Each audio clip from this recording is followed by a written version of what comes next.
Well, you've asked for what's going on behind the scenes on the World Cruise. Well, today we're going to show you exactly what happens behind those crew doors. Welcome to Living Phase 2.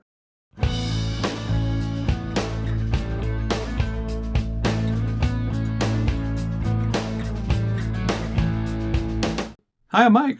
And I'm Nancy, and we're empty nesters striving to live life to the fullest. We're living that full life aboard Royal Caribbean's 274-night, 9-month Ultimate World Cruise. We are. Yeah, so today we're not going to show you a port. We're not going to show you one of our destinations. We're going to show you the ship itself and how the inner workings happen to feed all of us on the Ultimate World Cruise. We've got a great behind-the-scenes kitchen tour we're going to show you. Yeah, so the crew here on Serenade of the Seas was really gracious enough to invite us to go see the kitchens. And for us, this really was quite fascinating because, as you maybe have heard, we own a catering business. That's what we do back in Michigan. And so to get to see this massive kitchen and compare it to our little operation, for me was a lot of fun. It was really interesting to see how a massive kitchen that feeds so many people so many meals really operates. Yeah, it does. So they started off, they invited us to one of the dining rooms before it opened. We had a little bit of champagne and mimosas, and the head of the dining room came out and talked to us and then introduced us to the sous chefs who came out. And so they have a few sous chefs that run all the different kitchens for the head chef on board. And sous chef Shetty, who runs the main dining room kitchen, he came out and he's giving us the tour. How is the food doing so far this cruise? Really? Yeah. Amazing. Yeah. So we went in and they walked us back. We had to walk through the crew areas, down the stairs, down to the 4th floor kitchen, which is where the primary main dining room kitchen is on Serenade of the Seas. And the first thing we saw? The first thing he showed us was really how they dispose of all the leftover food, all the food scrapings that are left on the plates, that are sent back to the kitchen when you're finished eating and you don't clean your plate, how they sort everything out so that really nothing goes to waste. Yes, and I was quite fascinated. They actually only have one person, and it's his job to do all of that sorting because they can have nothing that's non-organic slip through to the organic waste, because the organic waste is then sent through a maceration process, completely and finely ground up, and then when they're in certain areas of the ocean, they can release it out to feed fish, but they can have nothing in there that's not just biomaterial. And so there's one person that's his job, and he's an expert at it and doesn't ever let anything slip through. It was impressive. It really was. Yeah, it really was. So after that, they took us back and they showed us some of the sanitation procedures. Of course, they talked about hand washing and what they have to do, where it's only 8 steps. Anywhere in their kitchen, it takes 8 steps to get to a sink to wash their hands. I thought that was really interesting. And they showed us the soup area. Right. And there's one person who handles all of the soups, the cold soups, the hot soups. That is what they are in And they make them charge all of. from scratch. They do. Yeah. So then after the soup area, we went to the pastries and desserts area, and it's all made from scratch, friends. They have their recipes, their operations manuals up on the walls where they are following the recipe for each and every one of their dishes. Yeah, so all that delicious, all those delicious sweets that you're getting, we got to see where those are made. And again, very impressed that much of it is made from scratch. There's a few things like, in some of their cookies, as an example, they will get a pre-made cookie dough in, some things, but I was actually quite shocked how many things are made from scratch. I was too. Yes. I was too. They do quite a bit right here in-house. Yeah.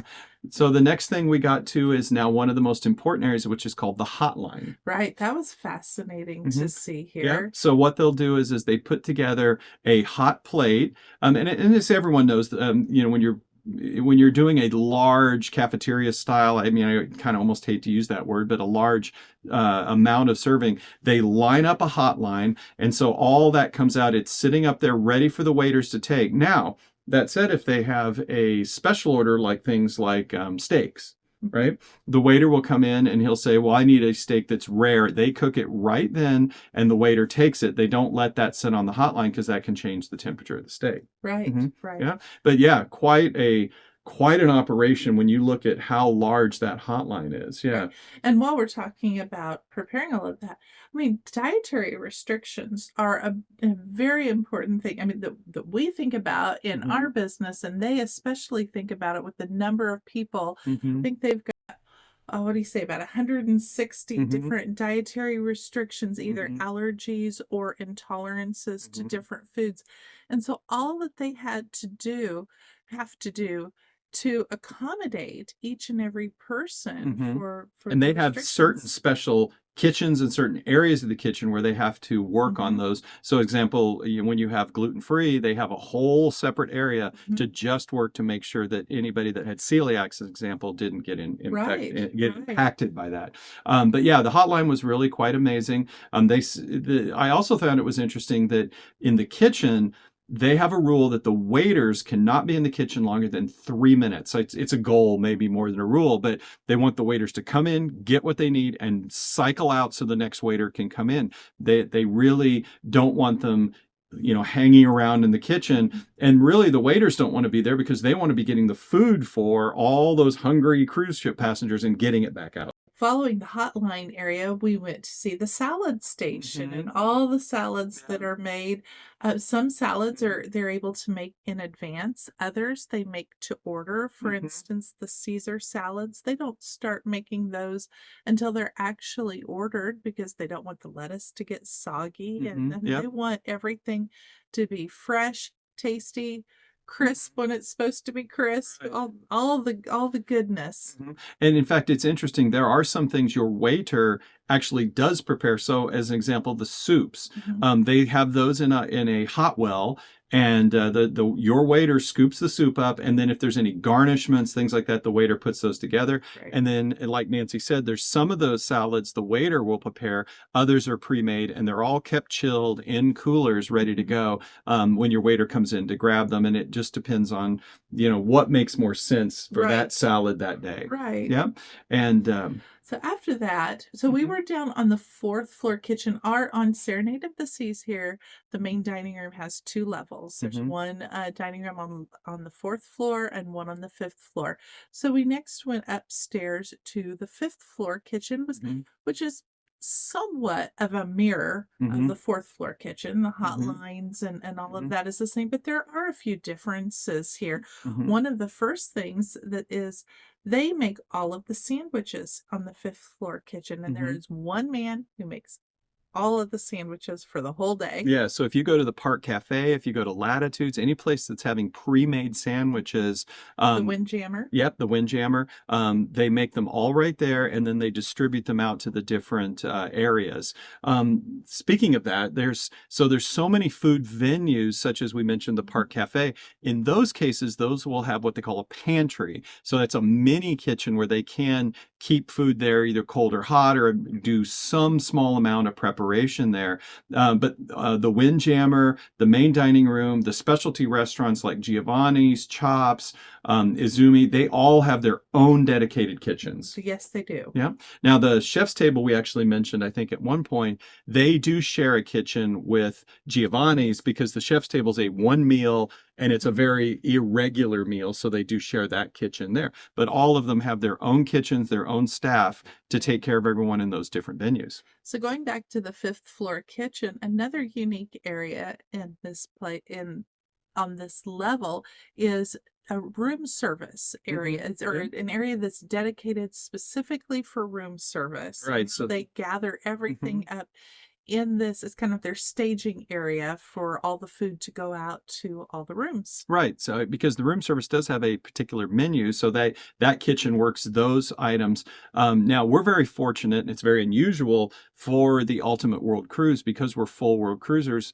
World Caribbean has made a new rule that for us we can actually order off the main dining room menu for room service. And in fact, you'll see here in an upcoming video or in one of our other videos about about Antarctica, we ordered the main dining room. Room service. And we actually ate the main dining room food in our room, which you'll see that in that video. So watch for the video on Antarctica, and you'll see that we actually took advantage of that. That's a real nice thing. And that means the room service has to both work with their kitchen and work with the main dining room kitchen as well. Right. And an interesting fact is they will have 200 to 500 room service orders every day.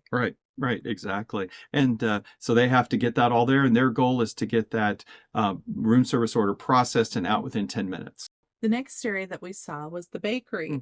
Again, this was very fascinating to us because in our kitchen, we bake our own bread from scratch, as do they for most everything. There's a few things that they don't bake from scratch, such as English muffins.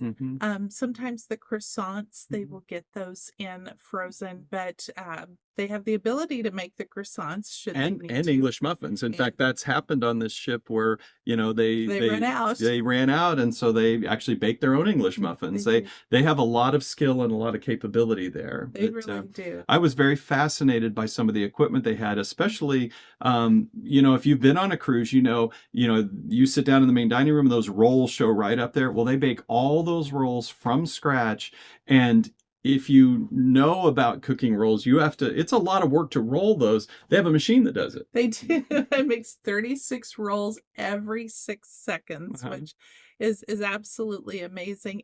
And even their mixer was huge. The mixer in our shop can make 40 loaves of bread at a time. But I bet theirs could make at least 100. Yeah, at least. Yeah. Yeah, I thought it was interesting too when they talked about they have that one machine that rolls all of the rolls.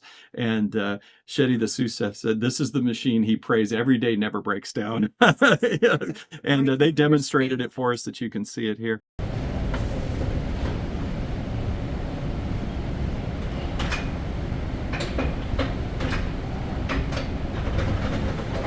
Oh. 3, 4, 5, 6. And then after we finished with the bakery, they walked us out and had a nice Q&A. We got to ask them many other questions. They were just wonderful. I mean, that really showing us the work, the effort, and not only that, but the dedication. You could tell that the people in there that just, you know, they are so dedicated to their craft in the cooking and the serving of everyone here, and they are very proud of it. They are. I mean, it was extremely clean. I mean, and it just ran like a well-oiled machine. It was just fascinating to see it all. Yeah, they even went into in a Q&A session about how they hire people and the hiring practices. And to get hired into this, it's a 3 to 4 interview process. And you do personality tests, you do all kinds of things. This is not just picking up anybody. They want to know that if you're going to come into their kitchen, that you've got the skills, the aptitude, the desire to come and work in that environment. And really, we know we've said it, but I'm very, very impressed by the crew and their kitchen, its cleanliness and its operation. Right. And they also wore a little ties around their collars, and the different colors indicated how much experience they had. So one color indicated that was their first year working on a cruise ship, and so that person might need a little bit more experience. The second and help, and everyone knows to go help that person, right? The second level's the intermediate, and then the third color red was that is the experienced person on the ship to do this specific job. Right. They are the expert, and they've got many years of experience, and they're the person they can go to. So I think their baker has 35 years with Royal Caribbean. Yeah. Baking, same baker. Baking. Yep, baking. So he knows what he's doing, and he can put out some great bread. We know. Well, we hope you've enjoyed this little backstage glimpse into what's happening to feed these, thousands of people on this cruise ship. We were highly impressed by that. And if you enjoyed this, we've got many, many more videos on our Ultimate World Cruise coming up. And we hope that you'll hit that subscribe button and turn on notifications so that you don't miss any of our 274 night 9-month adventure. Thanks for watching, friends. Have a great day. Bye-bye. Bye-bye.